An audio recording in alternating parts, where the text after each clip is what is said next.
പരിശുദ്ധ ദൈവമാതാവിൻ്റെ വണക്കമാസം പ്രാർത്ഥന 8-ാം ദിവസം. പരിശുദ്ധ കന്യാമറിയത്തിൽ പ്രശോഭിച്ചിരുന്ന സുഹൃതങ്ങൾ. പരിശുദ്ധ കന്യകയിൽ സകല സുഹൃതങ്ങളും അതിൻ്റെ ഏറ്റവും വലിയ പൂർണ്ണതയിൽ പ്രശോഭിച്ചിരുന്നു. അവളുടെ വിശ്വാസം അജയ്യവും പ്രത്യാശ അചഞ്ചലവും സ്നേഹം ഉജ്ജ്വലവുമായിരുന്നു. ബാല്യകാലത്തിൽ തന്നെ മേരി ഈ സുഹൃതങ്ങൾ ഏറ്റവും തീക്ഷ്ണതയോടുകൂടി അഭ്യസിച്ചിരുന്നു. തന്നിമിത്തം പിന്നീടുള്ള ജീവിതത്തിൽ അതുല്യമായ വിധം പ്രസ്തുത സുഹൃതങ്ങൾ നിത്യജനനി പ്രാവർത്തികമാക്കുന്നത് നാം കാണുന്നു. ഹവ്വ കന്യകയായിരിക്കുമ്പോൾ സാത്താനെ വിശ്വസിച്ചതിനാൽ അനുസരണരാഹിത്യവും മരണവും ഉത്ഭവിച്ചു. എന്നാൽ പരിശുദ്ധ കന്യകാമറിയം വിശ്വാസത്തിലും സന്തോഷത്തിലും പരിപൂരിതയായി ഇപ്രകാരം പ്രതിവചിച്ചു: നിന്റെ വചനം പോലെ എന്നിൽ ഭവിക്കട്ടെ. ഇപ്രകാരം പിശാചിൻ്റെ പ്രവർത്തനങ്ങളെ നശിപ്പിച്ച് മാനവവംശത്തെ മരണത്തിൽ നിന്ന് മോചിപ്പിക്കുകയും ചെയ്തു എന്ന് സഭാപിതാവായ വിശുദ്ധ ജസ്റ്റിൻ പ്രസ്താവിക്കുന്നുണ്ട്.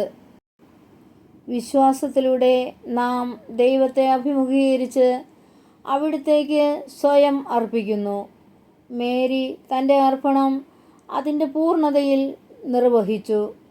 പരിശുദ്ധ കന്യകയുടെ ശരണം എത്ര ശക്തമായിരുന്നു എന്ന് നമുക്ക് പരിശോധിക്കാം.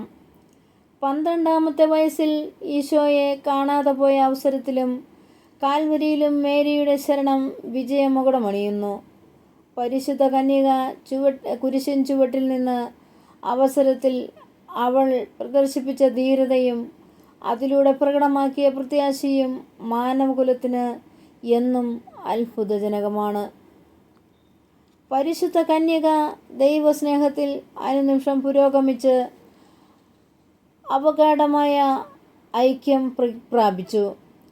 മേരിയുടെ ദൈവസ്നേഹമാണ് ദൈവമാതൃസ്ഥാനത്തിന് അവളെ പ്രാപ്തയാക്കിയത്. മനുഷ്യാവതാരത്തിന് സമ്മതം നൽകിയതു മുതൽ കാൽവരിയിലെ മഹായജ്ഞം പൂർത്തിയാവുന്നതുവരെ ദൈവത്തോടും മനുഷ്യരോടുമുള്ള ആരവും ഉദാത്തവുമായ സ്നേഹത്തിൻ്റെ പ്രകാശനം പലപ്പോഴും ദൃശ്യമാകുന്നുണ്ട്. നീതി, വിവേകം, ധൈര്യം, വിനയം, സേവന സന്നദ്ധത, അനുസരണം, ശാലീനത, ലാളിത്യം മുതലായ എല്ലാ ധാർമ്മിക സുഹൃതങ്ങളും സ്ത്രീ സഹജമായ എല്ലാ സൽഗുണങ്ങളും പരിശുദ്ധ കന്യകയിൽ പരിലസിച്ചിരുന്നു.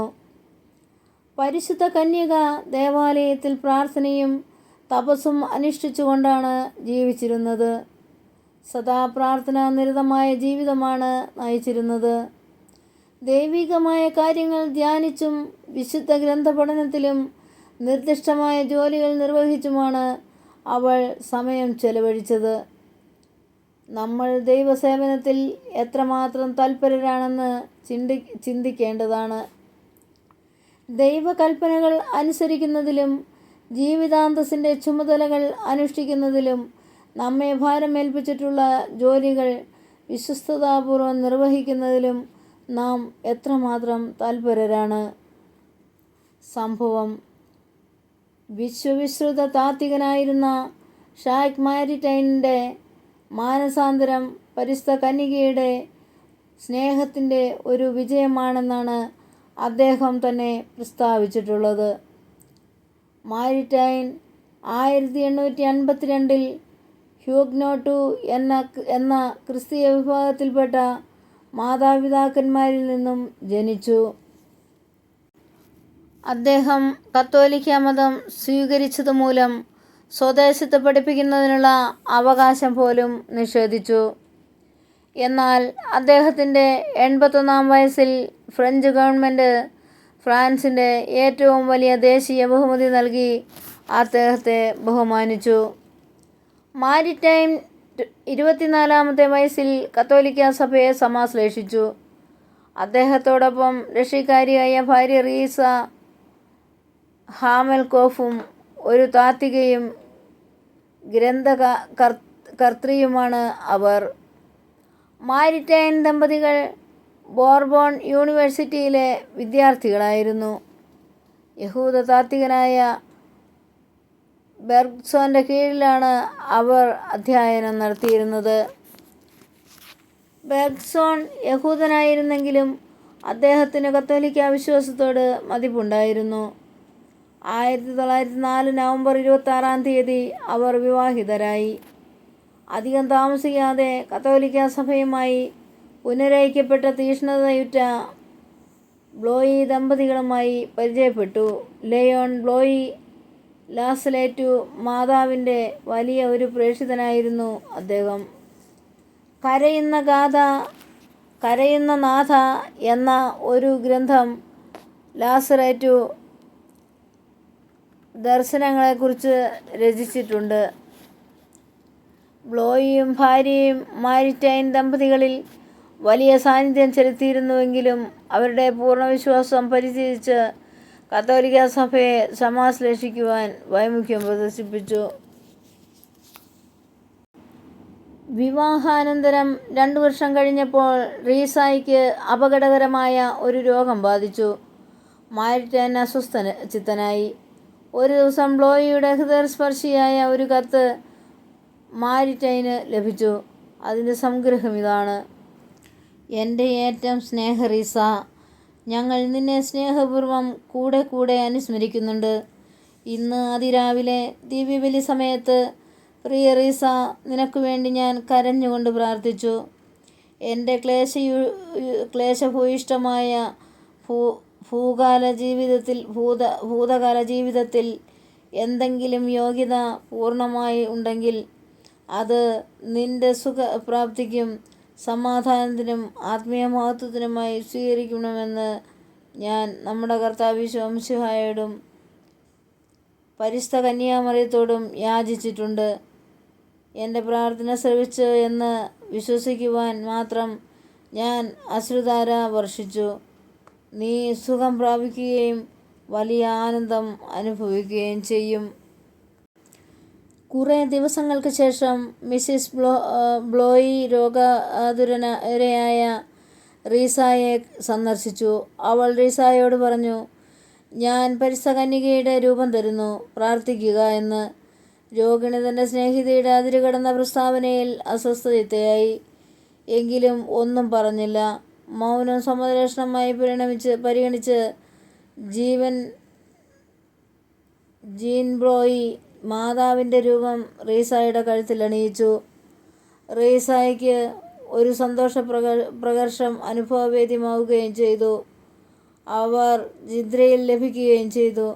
ആ നിമിഷം മുതൽ അവൾ സുഖം പ്രാപിച്ചു. ഇതിനകം ഒരു അജ്ഞേയവാദിയായി തീർന്നിരുന്ന മാരിറ്റൈൻ ഭാര്യയുടെ അത്ഭുതകരമായ സുഖപ്രാപ്തിയോടുകൂടി കത്തോലിക്ക സഭയെ സമാശ്ലേഷിക്കുകയും ചെയ്തു. ലൗകായതികമായ ആധുനിക യുഗത്തിൽ പരിശുദ്ധ കന്യക തൻ്റെ തിരുക്കുമാരൻ്റെ അനവധ്യസുന്ദരങ്ങളായ പ്രലോഭനങ്ങളെ തത്വശാസ്ത്രദ്വാരാ പ്രചരിപ്പിക്കുന്നതിനായി പ്രത്യേകവിധം തിരഞ്ഞെടുത്ത ഒരു വ്യക്തിയാണത്രേ ഷാക്ക് മാരിറ്റൈൻ. പ്രാർത്ഥന. ദൈവജനനിയായ പരിശുദ്ധ കന്യകമറിയമേ, അവിടുന്ന് സകല ഗുണസമ്പൂർണയായിരുന്നുവല്ലോ. ഞങ്ങളുടെ വിശ്വാസം ക്ഷയിക്കുകയും പ്രത്യാശ ബലഹീനമാവുകയും സ്നേഹം മന്ദീഭവിക്കുകയും ചെയ്യുമ്പോൾ അവിടുത്തെ അത്ഭുതകരമായ മാതൃക ഞങ്ങൾക്ക് ശക്തി നൽകട്ടെ. ആകയാൽ ദിവ്യജനനി, ഞങ്ങൾ അങ്ങയുടെ സുകൃതങ്ങൾ അനുകരിച്ചുകൊണ്ട് പരിപൂർണമായ ക്രിസ്തീയ ജീവിതം നയിക്കുന്നതിനുള്ള അനുഗ്രഹം ഞങ്ങൾക്ക് നൽകണമേ. സജീവമായ മതവിശ്വാസത്തിലും അചഞ്ചലമായ പ്രത്യാശയിലും തീക്ഷ്ണതയുള്ള സ്നേഹവും മറ്റ് ക്രിസ്തീയ സുകൃതങ്ങളും അഭ്യസിക്കുന്നതിനായി ഞങ്ങൾ പരിശ്രമിക്കുന്നതാണ്. ഞങ്ങളുടെ ബലഹീനതയെ അങ്ങ് പരിഹരിക്കണമേ. എത്രയുള്ള മാതാവേ, നിൻ്റെ സങ്കേതത്തിലോടി ഒന്ന് നിൻ്റെ മധ്യസ്ഥ കേട്ടിലാക്കണമേ. കന്യകളുടെ കന്യകയെ ഏള മാതാവ് ഈശ്വരപ്പെട്ട് നിരന്തരത്തിന് തൃപ്പാത്തിക്കണമെന്ന് ഒരു കണ്ണുനീർച്ചിന്തി പായന്തികത്തെ കാത്തു നിൽക്കുന്നു. ആദരിച്ചു മാതാവേ, ഞങ്ങളുടെ അപേക്ഷ ഉപേക്ഷിക്കാതെ ദൈവവരം കെട്ടിടണമേ. ആമേൻ. എത്രയും ദയുള്ള മാതാവും എന്നുള്ള പ്രാർത്ഥനയും ശേഷം ലുത്തിനിയായും മൂന്നാമത്തെ ഭാഗം കാണുക. സുഹൃത ജപം. ദാവീദിൻ്റെ കോട്ടയായ മറിയമ്മേ, നാരകീയ ശക്തിയോടുള്ള പോരാട്ടത്തിൽ ഞങ്ങൾക്ക് നീ അഭയമകണമേ.